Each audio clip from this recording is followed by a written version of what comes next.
Okay guys, magandang hapon. Ayan, update tayo sa lagay nating pantalan ngayong hapon. Medyo malakas na naman guys yung panahon.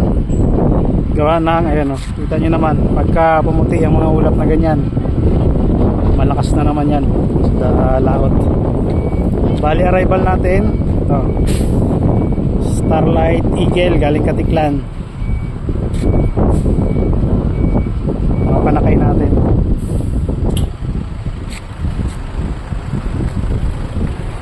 Tiknan, matibay. Ayan, dinalaw tayo ng ating tropa. Ayan o, naka Fortuner, anak ni Mars John. Kasamahan ko to magbike kapag kami nagbabike. Oh, shout out si Icon. Nandiyan na. Balik tayo dito. Bali yung barko nandito to sa Sadia. Alas 4 yata schedule nito ni Sadia. Alas 4 or alas 6. Alas 6 ng hapon.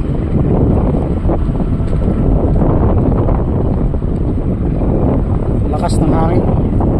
Ito yung mahirap mag video kapag kagantong malakas yung hangin kasi minsan sasapawan ng lakas ng hangin yung boses ko. Ayan.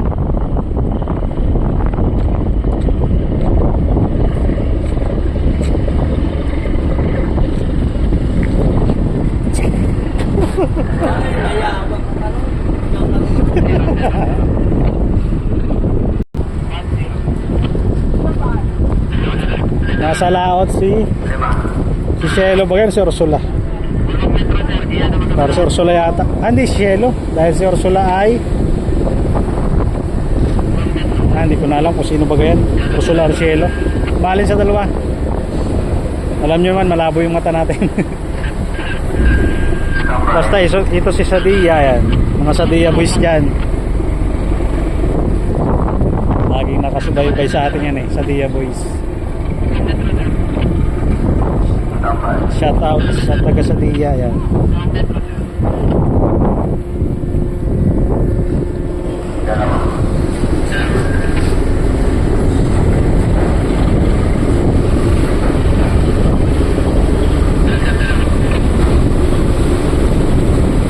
Mukhang Talog Sigil ah. Kunti lang yun lamang rolling cargo.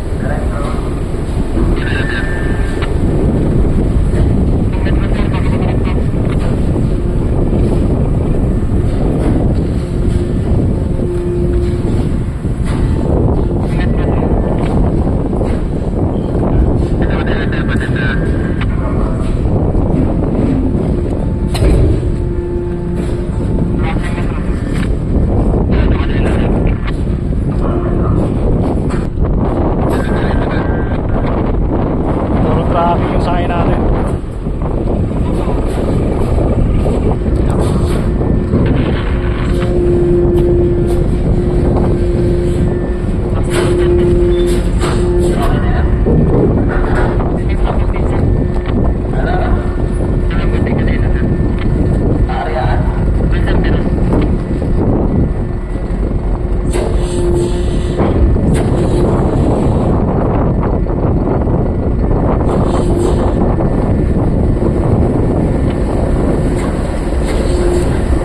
Boil yan. Sado.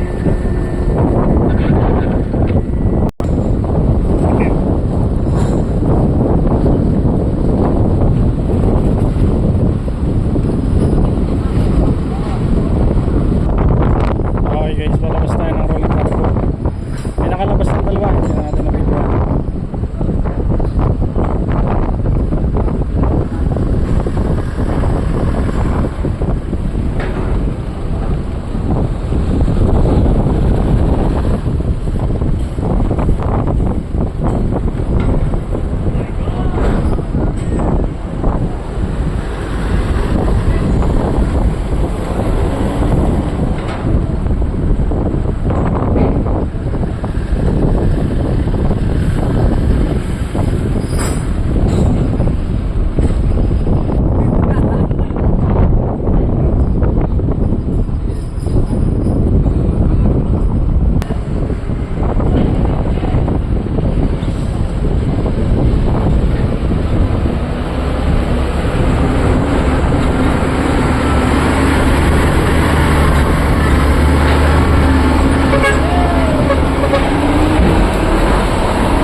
tayo, finish and load. Bali, karga lang tayo ng plus water. Eto. Si Macman. Ayan.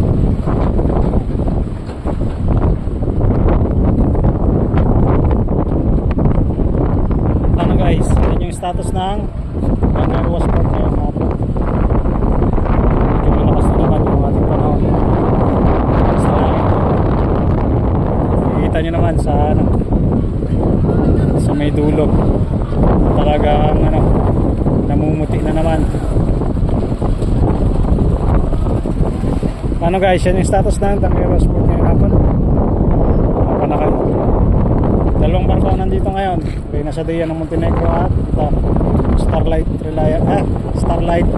Eagle galing Katiglan. Ano guys, hanggang dito na lang din tayo. Kusang li. Maraming salamat.